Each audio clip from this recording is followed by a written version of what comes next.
Hello everyone and welcome to this channel once again I am over here और मैं आप लोगों को बताने वाला हूँ पैराजंबल का ये सेकंड पार्ट का वीडियो है। जिसमें पहले पार्ट में हम लोगों ने डिस्कस कर लिया था 1 से लेकर के 4 टिप्स तक। और इसमें हम लोग बात करने वाले हैं टिप नंबर 5, 6, 7 और कुछ इंपॉर्टेंट बात जब हम लोग पैराजंबल को सॉल्व करते हैं। गाइस देखिए, it's not an easy task for you to solve the parajumble as I have already describe this things and I just wanted to tell you that parajumble जब भी आप सॉल्व करो तो कुछ टिप्स एंड ट्रिक्स के ही basis पे solve करो, because वहां पर टाइम का काफी ज्यादा प्रेशर होता है। और उस प्रेशर में हम लोग पैराजंबल को सॉल्व बहुत बहुत चांसेस होते हैं हमारे कि हाँ पैराजंबल, जैसे कि हम लोगों ने अगर फर्स्ट ढूंढ लिया है, सेकंड भी ढूंढ लिया है, थर्ड और फोर्थ अगर हमारा सेंटेंसेस स्विच हो जाता है क्योंकि वो टीटा बेस होता है, नेगेटिव नहीं होती है, इन स्पाइट ऑफ दैट हमारा मन करता है कि उसमें आप लोग मार्क्स लाएं। तो that's why I am telling you, इस पर काफी ज्यादा आप लोगों को ध्यान देना पड़ेगा और पैराजंबल के जो टिप्स है उस चीजों को फॉलो करने पड़ेंगे। ठीक है, तो आज हम लोग बात करने वाले हैं टिप नंबर 5। जो जिन लोगों ने 1, 2, 3, 4, 5 4 तक नहीं देखा है तो वो सारे के सारे टिप पहले वीडियो में पार्ट 1 में दिया हुआ है, काइंडली आप लोग जाकर के देख लेंगे। तो हम लोग टिप नंबर 5 से स्टार्ट करते हैं। यहां पर मैंने दे रखा है प्रोनाउंस। भाई प्रोनाउंस होता क्या है? प्रोनाउंस आते हैं नाउन के बाद। कुछ लोग तो ये जानते हैं कि नाउन के बदले में यूज होने वाली चीजों को हम लोग प्रोनाउन बोलते हैं, लेकिन नाउन के बदले में वो ग्रामर में जाओगे तब समझ में आएगा। लेकिन हम लोग पैराजंबल में इसको कैसे पढ़ेंगे? पैराजंबल में नाउन के से पहले प्रोनाउन का यूज नहीं हो सकता है, नाउन के यूज होने के बाद ही प्रोनाउंस यूज होते हैं। तो बेसिकली ये हमने आप लोगों को एक फ्रेमवर्क तैयार कर दिया है भाई कि किस तरीके से हम लोग प्रोनाउन को ट्रीट करना है। लेकिन यहाँ पर बहुत सारे आपके टाइप्स होते हैं प्रोनाउन के जो कभी कभी आपको बैफल कर सकते हैं। तो इन सारी चीजों को देखते हैं, आइए वन बाय वन करके। तो I just given the definition of pronoun over here. Pronouns always come after using noun and there are 4 types of following types of pronouns. So first of all, personal pronoun, demonstrative, distributed, possessive, reflexive, emphatic and indefinite pronoun। तो सारे का use होता है कि नहीं होता है इसके बारे में भी बात करेंगे। तो सबसे पहले हम लोग देख लेते हैं कि हमारे पास में है पर्सनल प्रोनाउन। तो पर्सनल प्रोनाउन होता क्या है? तो पर्सन प्रोनाउन बेसिकली देखिए पर्सन के लिए आता है, ये पर्सन को डिनोट करता है। और जो भी पर्सन हमारे पास में 3 पर्सन होते हैं, first person, second person, third person, इन सारी चीजों को बात करो। First person, second person and third person. इसमें आपके सब्जेक्टिव भी होते हैं, ऑब्जेक्टिव भी है, पॉजेसिव एडजेक्टिव भी है, पॉजेसिव प्रोनाउंस भी है एंड रिफ्लेक्सिव भी है। तो हमारा यहाँ पे रिफ्लेक्सिव भी हो जाता है। रिफ्लेक्सिव ही इम्फैटिक की जैसा भी होता है। माई सेल्फ मतलब कि सेल्फ जिसमें लगे रहते हैं उसी को हम लोग इम्फैटिक और रिफ्लेक्सिव दोनों बोलते हैं। पर्सनल प्रोनाउन में हम लोग देख रहे हैं यहाँ पे हमारा पॉजेसिव प्रोनाउन भी हो जाएगा। पॉजेसिव प्रोनाउन में मतलब कि 2 टाइप के आते हैं, एक use as adjective and as use as pronouns. So we are just talking about pronouns. लेकिन ये भी आपको काफी काम देता है ये वाला पॉजेसिव एडजेक्टिव, जबकि हमने पिछले वीडियो में आप लोगों को बताया था कि एडजेक्टिव जो है वो क्या काम करता है, स्पेसिफाइड करता है। For example just talking about laptop and फिर उसके बाद बोलता हूँ कि माई लैपटॉप। तो माई लैपटॉप और लैपटॉप में क्या फर्क है? लैपटॉप एक जनरल वर्ड है और माई लैपटॉप, इसको माई जो है वर्ड स्पेसिफाई कर रहा है। तो जब भी आप देखोगे पॉजिटिव एडजेक्टिव किसी नाउन से पहले लगा हुआ होता है तो मतलब वो किसी चीज को स्पेसिफाइड कर रहा है। तो यहां पर हमारे पास में है पर्सनल प्रोनाउन में 3 person, first person, second person and third person. देखो दोस्तों, हम बात करेंगे आराम से, देख लेते हैं। जैसा कि फर्स्ट पर्सन, अगर राइटर अपने बारे में बात करने की कोशिश कर रहा है, मतलब आई और वी ये दोनों को क्या बोलते हैं हम लोग? First person. I singular and we plural. तो अगर राइटर अपने बारे में ही बात कर रहा है, I mean one day I visited New York and I just saw this is, तो ये राइटर अपने बारे में ही बात कर रहा है। तो राइटर अगर बात कर रहा है तो आई एंड वी ये दोनों से स्टार्ट हो सकता है, फर्स्ट सेंटेंस हो सकते हैं। ठीक है, इसमें कोई दिक्कत नहीं है। अब बात आती है सेकंड पर्सन। सेकंड पर्सन में यू है। यू सिंगुलर भी है और प्लुरल भी है। अगर राइटर आपके बारे में बात कर रहा है, राइटर का मतलब लिखने वाला, मतलब फर्स्ट पर्सन लिसनर, ये स्पीकर होते हैं और फर्स्ट पर्सन ही राइटर भी होते हैं। अब ये बात हो रही है कि सेकंड पर्सन के बारे में कि सेकंड पर्सन क्या है, तो वो है रीडर या सुनने वाला। ठीक है, तो हम लोग रीड करते हैं। अगर राइटर रीडर के बारे में बोल रहा है कि you you have to be well versed if you are just going with parajumble and all, तो अगर ये चीज लिखा है दोस्तों तो यू से भी स्टार्ट फर्स्ट हो सकता है, नो डाउट। ठीक है, तो सारे सेंटेंसेस में यू या 2 3 सेंटेंसेस में यू दिया रहेगा या फिर सब में यू दिया रहेगा, बिकॉज यू का कोई नाम नहीं होगा वहां पे। लेकिन यू दिया होगा, क्योंकि अब राइटर अगर अपना ही नाम लिख करके आई बोले तो वो या तो इन्वर्टेड कॉमा में होगा, जिसको हम लोग डायरेक्ट एंड इनडायरेक्ट स्पीचेस में हम लोग देखते हैं, और या फिर अगर वो आई ऐसे ही लिखी होगी विदाउट इन्वर्टेड कॉमा, तो मतलब कि वो किसी का स्पीच नहीं है, किसी को और आई से संबोधित नहीं कर रहा है, एड्रेस नहीं कर रहा है। तो आई जो होगा वो सारे सेंटेंसेस में आपको दिखेंगे, आई को हम क्रॉस नहीं करेंगे, बिल्कुल भी एलिमिनेट नहीं करेंगे, आई से फर्स्ट हो सकता है, यू से भी फर्स्ट हो सकता है। जैसे कि भाई अभी मैंने बताया कि यू एक रीडर के लिए राइटर लिखता है, और यू को चाहे वो किसी भी टोन में लिखे, वो डिस्क्रिप्टिव हो या फिर आपको मॉकरी हो या फिर किसी भी टोन में है, या फिर एब्यूजिव भी हो सकता है कि आपको स्कॉल्डिंग भी हो सकता है कि आपको स्कॉल्ड कर रहा हो, बोल रहा हो, भाई बता रहा हो। तो यू किसी भी हो सकता है, एडवाइजरी एडवाइस भी दे रहा हो, तो आपको यूज को क्रॉस नहीं करना है। देख लेना भैया, यू को कहीं भी नाम से डिनोट नहीं किया रहता है, इसलिए I am just telling you कि आई और यू से फर्स्ट हो सकते हैं। Now if I just talk about third person means what, the speaker would be over there, speaker means what, writer, right, और वहां पे होंगे रीडर, रीडर बोले तो लिसनर, ठीक है, ये दोनों हो गए। अब बीच में यहाँ पे ही, तो ही किसके लिए बोला जा रहा है, राइटर लिख रहा है और आप पढ़ रहे हो, तो ही का कहीं ना कहीं नाम होगा। मतलब कि अगर ही, शी, इट और दे से स्टार्ट होता है तो ये फर्स्ट नहीं होंगे।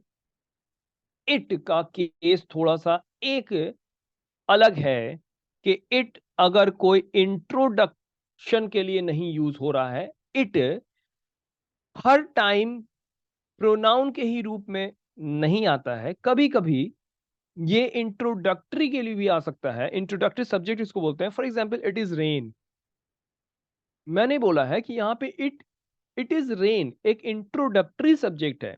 फॉर एग्जाम्पल एक राजा था, तो हम लोग जब भी बोलते हैं एक राजा था, तो ये स्टार्ट करते हैं there there was a king, right. So what is the meaning of there, क्या इसका मतलब होता है एक राजा था? इसकी हिंदी तो यही होती है, एक राजा था, राजा था, राइट। सो सिंपल लिख सकते थे a king was, like this one, a king was, no not at all, ऐसे नहीं लिखते। देयर, देयर क्या है, एक इंट्रोडक्टरी सब्जेक्ट होता है। लाइकवाइज इट भी एक इंट्रोडक्टरी सब्जेक्ट है, इट इज रेन। आपको ये चीज ध्यान रखना पड़ेगा कि इट किसी प्रोनाउन के रूप में तो नहीं आया, किसी नाउन को तो वो दर्शा नहीं रहा है। अगर इट दर्शा नहीं रहा है तो वो इट एक इंट्रोडक्टरी सब्जेक्ट होगा और इससे फर्स्ट हो सकते हैं, राइट। तो आपको ये चीजें ध्यान में रखना होगा कि इट किसी भी नाउन को दिखाए तो वो कभी भी फर्स्ट नहीं होगा। But if I just talk about he, she and they, ये आपको पेयरिंग में क्लू भी देंगे, क्योंकि ही शी थर्ड पर्सन तो है और दोनों सिंगुलर है, but if I just talk about they, ये आपका प्लूरल है। तो मतलब कि दे किसके लिए आ सकता है, ये आपको तीनों के लिए आ सकते हैं, ही के लिए भी दे आ सकता है, एंड शी मतलब कि मैस्कुलिन के लिए आ सकते हैं, फेमिनिन के लिए भी आ सकते हैं, एंड न्यूट्रल के लिए भी आ सकते, सभी सारे नाउंस के लिए दे का यूज हो सकता है। कब? जब वो प्लूरल होंगे। For example there are boys they, there are boys they, there are girls they, right, there are dogs they, there are lots of trees they, which can just use they for everything, right, everything and everyone, right. तो इसमें दे में एक clue है क्या, कि ये जब भी होगा ये प्लूरल के लिए होगा। If I am just talking about कि एक सेंटेंस में दिया हुआ है पीपल, राइट, पीपल, और दूसरे सेंटेंस में दिया है गर्ल, तो आप अब जान सकते हो कि तीसरे सेंटेंस में if it is giving given like she, and fourth वाले सेंटेंस में दिया हुआ है दे, तो easily you can just do pair कि हाँ भैया पीपल के लिए दे एंड गर्ल के लिए she. So on the basis of pronoun you can just easily get the clue, and for that aftermath, you know, getting the clue, you can just easily solve that problem. So now I just hope you understand. Now this is most important point which I'm just going to discuss with you. ये objective case है दोस्त, और ये positive case है, positive adjective, मी, माई। आपको ये भी ध्यान में रखना होगा कि ये मी माई जो है, ये माई तो आपको बता देगा, ये अगर किसी नाउन से पहले है तो ये बता देगा कि हम specific, right, my class, my our bench, right, if it is already mentions, तो इससे स्टार्ट भी हो सकता है। My class was very far from my home, right, ऐसे लिख सकते हो my class was very far from home.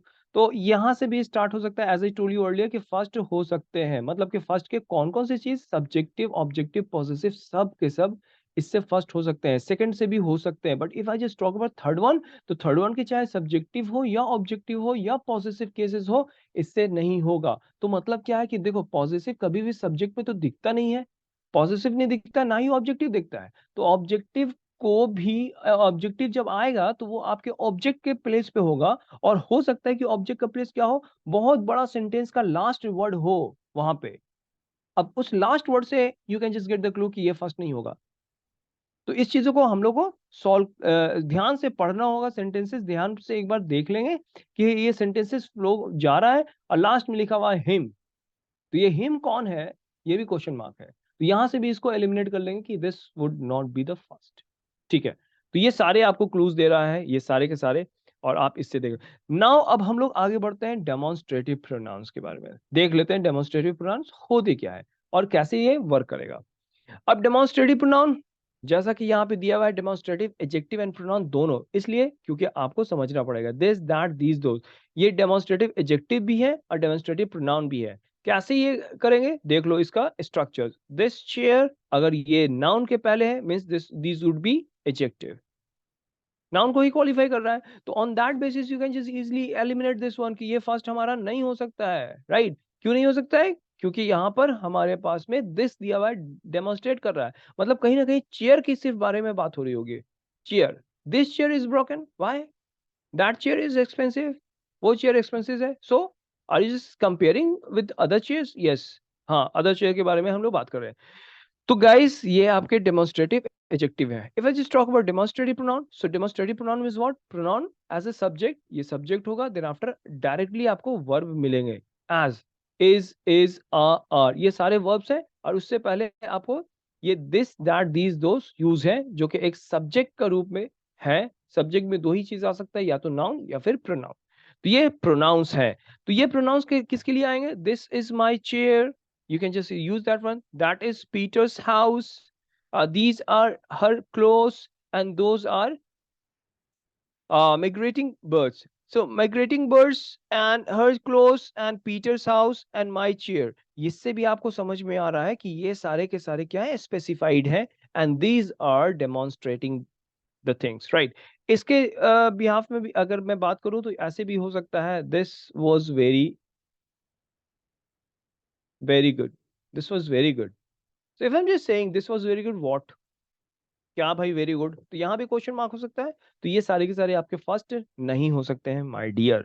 Next, अब हम लोग बढ़ेंगे प्रोनाउंस की तरफ, and that would be distributive and indefinite pronoun। So distributive means what, each, every, either, neither। आप सिर्फ जान लो कि distributive pronoun है, ये pronouns है भाई।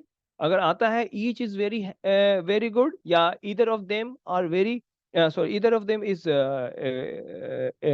excited, या फिर एवरी वन ऑफ देम, या फिर इधर नीदर, ये जो भी आप यूज करोगे, इस ये सारे के सारे डिस्ट्रीब्यूटिव प्रोनाउंस है। और ये प्रोनाउंस अगर आते हैं, इसको आप एलिमिनेट कर दो। इनडेफिनिट प्रोनाउंस भाई सारे के सारे, ये अनदर, एनीबॉडी, एनीवन, एनीथिंग, ये ईच, ईदर, ये सारे के सारे इनडेफिनिट प्रोनाउंस में भी कंक्लूड होते हैं। तो इनको आप भी देख लो, ये सारे प्रोनाउंस हैं, एंड किस तरीके से ये प्रोनाउंस मतलब नाउन को रिप्लेस करके आएंगे, और जहां नाउन को रिप्लेस करके आ रहे हैं, इनका लिंक भी बनेगा, और इनको आप एलिमिनेट भी कर दोगे। चलिए नेक्स्ट हम लोग बढ़ते हैं क्वेश्चन पे, और क्वेश्चन में देख लेते हैं कि स्लॉट नंबर 2 2020 में आया था। फॉर एग्जाम्पल, हमने बोला इट ऑल्सो हैज 4। अब इट ऑल्सो, यहां पे इट क्या कर रहा है, ये इंट्रोड्यूस नहीं कर रहा है, ये इट किसी नाउन के बदले में आया है। नाउ अब ये वाला हम पढ़ते हैं, तो completed in 2006 the very large telescope VLT, यहीं पे शॉर्ट फॉर्म दिया है और फुल फॉर्म दिया है, इसलिए इसको एलिमिनेट अभी तक तो नहीं करेंगे। Has 4 reflecting telescope to 8.2 meter in diameter that can observe objects 4 billion times weaker than can normally be seen with the naked eyes। तो अब यहाँ पर हमारे पास में कोई भी सारे नाउंस मिले भाई, सारे के सारे नाउंस मिले, सारे के सारे आपको लग रहे थे कि हाँ किसी चीजों के बारे में बात कर रहे हैं।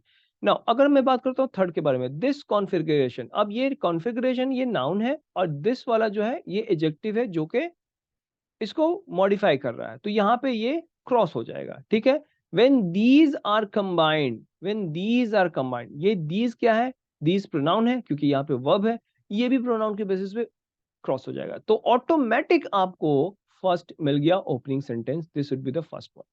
आई hope you just getting this once and enjoying this session as well. Now आगे बढ़ते हैं दोस्तों, बहुत ही आसान है लेकिन आप लोगों को थोड़ा सा टिप्स एंड ट्रिक्स को फॉलो करना पड़ेगा, प्रैक्टिस भी करते रहना पड़ेगा। नेक्स्ट हमारे पास में टिप है, look for cause and effect. यहाँ पे कॉज एंड इफेक्ट के बारे में बात करते हैं। कॉज क्या है भाई, कैसे पता चलेगा कि देखो इफेक्ट वाले वर्ड होते हैं accordingly, in order to, because, so that, consequently, therefore, given, thus, hence, then, ये सारे के सारे वैसे वर्ड है जिसके बाद इफेक्ट स्टार्ट होता है, इफेक्ट। तो इससे पहले क्या होगा, इससे पहले कॉज होंगे। तो भाई ये तो इंडिकेट कर रहा है कि यहां से अगर हमारे पास में इफेक्ट मिल रहा है तो फिर इसके पहले कॉज भी होंगे, ठीक है।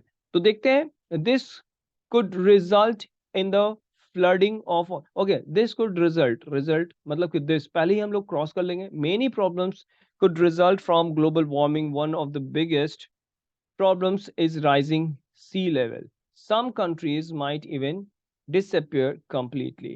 So now, अब इसमें हम लोग बात करें तो क्या है भाई कि many problems could result, ये भी result है ना, could result, many problems could result from the global, one of them। तो आपके पास में क्या आ रहा है, यहाँ पर भी this could result in the flooding of low lying coastal areas and cities, और यहाँ पर भी many problems could result from।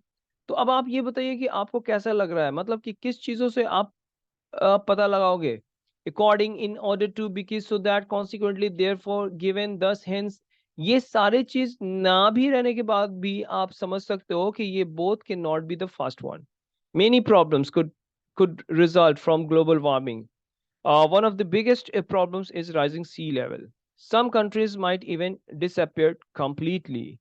This could and many problems, some countries might even disappear completely. So which of the first one, you can just easily go with it, options, and you can eliminate that one कि कौन सा first होना चाहिए, this one और this one. आप इसको comment में please बताना कि कौन सा फर्स्ट आपका होगा, and then I just give you the feedback as well. So चलो हम लोग नेक्स्ट बढ़ते हैं आगे, छोटा सा है, इसको आप लोग देख लेना, ठीक है। ओके फाइन, 7 हमारे पास में है, अंडरस्टैंड क्रोनोलॉजी। देखो ये किसी को एलिमिनेट करने के लिए नहीं है, अंडरस्टैंड क्रोनोलॉजी। क्रोनोलॉजी का मतलब होता है कि टाइम फैक्टर के बेस पे, टाइम के बेस पे या फिर इन्वेंशन के बेस पे, आप इन्वेंशन के भी बेस पे क्रोनोलॉजी मैच कर सकते हो। टाइम में ईयर हो सकता है, टाइम में आपको आर हो सकते हैं, मिनट हो सकते हैं, या मंथ हो सकता है, कुछ भी हो सकता है टाइम फैक्टर में। इन्वेंशन में भी आप देख सकते हो, जैसे कि मैंने यहाँ पर दिखाया है कि एक एग्जाम्पल दिया हुआ है, Alexander Bain Scottish clock maker patented the electric clock. So I just got this once कि ओके ठीक है भाई, अलेक्जेंडर बेन है, नाउन है, स्कॉटिश क्लॉक मेकर नाउन है, पेटेंटेड द इलेक्ट्रिक क्लॉक, कहीं भी प्रोनाउन नहीं, कोई क्लूज नहीं मिला। The next development in accuracy occurred 1656। When I just went through this one, तो मुझे लगा कि अरे नेक्स्ट डेवलपमेंट नहीं होना चाहिए, ये क्रॉस कर दिया नेक्स्ट डेवलपमेंट। और इसमें एक डेट भी दिया हुआ है, ये भी क्लू दे रहा है, with the invention of the pendulum clock. Okay fine, pendulum clock, clocks have played an important role in men's history. Now I just stuck. Okay, stop. Clocks मतलब what? तो ये क्लॉक भी है और ऊपर में भी क्लॉक दिया हुआ है, लेकिन क्लॉक के पहले इलेक्ट्रिक और क्लॉक के पहले पेंडुलम। तो सबसे पहला तो ये देख रहा हूँ कि क्लॉक को स्पेसिफाइड कर रहा है, इसलिए इन दोनों को नहीं होना चाहिए, तो ए को भी मैं क्रॉस करूंगा और बी को भी मैं क्रॉस करूंगा। और एक चीज और दे रहा है कि भाई पहले इलेक्ट्रिक क्लॉक कि पहले पेंडुलम क्लॉक, अभी मेरे को नहीं मालूम है, लेकिन यहाँ पे मैंने देखा कि clocks have played an important role in man's history. Spring driven clocks appeared during the 15th century. 15th century आया भाई, although they are often anonymously, okay, 1511 यहाँ भी एक डेट है, और फिर से क्लॉक के पहले स्प्रिंग ड्रिवन ये लगाया गया है, मतलब कि इसे भी मैं क्रॉस करूंगा एंड मुझे मिल गया फर्स्ट वन। यहाँ पे मुझे फर्स्ट मिल गया कि clock have played an important role in the man history, ये हमारे पास फर्स्ट है। अगर मैं क्रोनोलॉजी के अकॉर्डिंग रखूं तो देखो भाई नेक्स्ट डेवलपमेंट उसी वक्त होगा जब कुछ डेवलपमेंट हुआ होगा।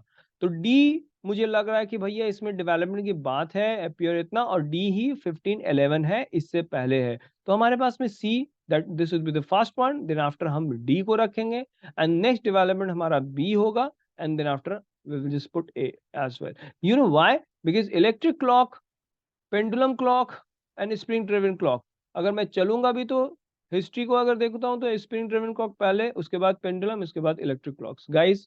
तो CBDA, यहां तक आपके कंप्लीट होते हैं 7 टिप्स। और इसमें कहीं पे भी आपको प्रॉब्लम होगी प्लीज कमेंट करो, मैं आपको समझाने की पूरी कोशिश करूंगा। डरना नहीं है यार, पढ़ते रहो, ठीक है? टाइम बहुत कम है कैट के लिए। और जो लोग तैयारी कर रहे हैं, मैं बोलूंगा कि जिस चीजों का भी वीडियो है प्लीज आप कमेंट करो, मैं आपको कोशिश करूंगा उस चीजों को पूरा करने का, ठीक है? आगे और देखते हैं। जो मैंने आप लोगों के लिए बताया कि लास्ट आपका स्ट्रक्चर अप्रोच क्या होना चाहिए, देख लो। तो लिंक सेंटेंसेस लॉजिकली, पहला ओपनर सेंटेंस ढूंढ लीजिए भाई, with the help of what, हम लोग जितने भी टिप्स अभी सीखे हैं उन सारी चीज, उसका क्या होता है, इलैबोरेशन होता है। एक ओपनर सेंटेंस, उसके बाद इलैबोरेशन, उसके बाद उसके प्रेमाइसिस। इतने बड़े बड़े मैं बता रहा हूँ कि बहुत बड़े बड़े आपको पैराग्राफ के टाइप अगर दिए रहेंगे भी ना, तो ये चीज याद रखना। लास्ट में मैं लिख रहा हूँ कि ओपनर सेंटेंसेस को on the basis of elimination देख लेना। उसके बाद हो सकता है कि ओपनर के बाद नीचे में उसी का इलैबोरेशन हो। इलैबोरेशन का मतलब कुछ भी बोला गया है कि भाई जिस तरीके से कोई भी पॉल्यूशन के बारे में बात कर रहे हैं, तो पॉल्यूशन के बारे में अगर हम बात कर रहे हैं तो उसका इलैबोरेशन भी हो सकता है। तुरंत में रीजन नहीं बताएंगे, तुरंत में फैक्ट्स नहीं बताएंगे, उसका इलैबोरेशन मतलब कि जो टॉपिक स्टेटमेंट मैंने स्टार्ट किया है उसको थोड़ा और अच्छे तरीके से समझा दूं, उसी को बोलते हैं इलैबोरेशन। मतलब इलैबोरेट करो भाई, क्या बोलना चाह रहे हो। मैं बोल रहा हूँ कि देखो पॉल्यूशन बढ़ गया है, तो पॉल्यूशन बढ़ गया है, तो उसके बाद हम देने लग जाए फैक्ट्स प्रीमाइसेस पूरा का पूरा देने लग जाए, कंक्लूजन भी बता दें हम। तो ऐसे नहीं होता है। जैसे कि हमारे पास में है कि पॉल्यूशन बढ़ रहा है, तो देख रहे हैं कि किस तरीके से कार भी पॉल्यूशन निकाल रही है, और कार से भी हो रहा है। बहुत सारे आपको फैक्ट्रीज हैं, वहां से भी पॉल्यूशन है, पॉल्यूशन के टाइप्स बता दिया। उसके बाद मैं फैक्ट्स बताऊंगा कि हाँ क्या क्या चीज़ है, इंडेक्स से सारी चीज़ लगाऊंगा, डेटा निकालूंगा, उसके बाद बात होगी। और उसके बाद मैं अपना कंक्लूजन भी दूंगा, उसमें सपोर्ट करने के लिए जितने भी सारी चीज़ें होंगे वो भी होंगे, एग्जाम्पल्स भी होंगे, एंड फिर हो सकता है कि कॉन्टिन्यूशंस भी हो सकते हैं। तो गाइस ये सारे पॉइंट्स आपके एक बड़े बड़े पैराग्राफ वाले पैरा जंबल में भी हो सकता है। तो आप प्लीज इसको भी फॉलो कर लेना और कर करके देखना कि आपके पैरा जंबल सॉल्व हो रहे हैं या नहीं हो रहे हैं। अगर हो रहे हैं well and good, thumbs up देना। नहीं हो रहे हैं तो थोड़ा सा और मेरे को बताना, फीडबैक देना मुझे और ताकि मैं उस पर भी वीडियो बना सकूं। Thank you for being over here guys. मिलते हैं हम लोग नेक्स्ट वीडियो में, और आप लोगों के साथ जुड़े रहने की पूरी कोशिश करूंगा, और आप लोग भी जुड़े रहो और कमेंट करो, ठीक है? Thank you for being over here guys. मिलते हैं हम लोग नेक्स्ट वीडियो में। Bye bye, have a nice day.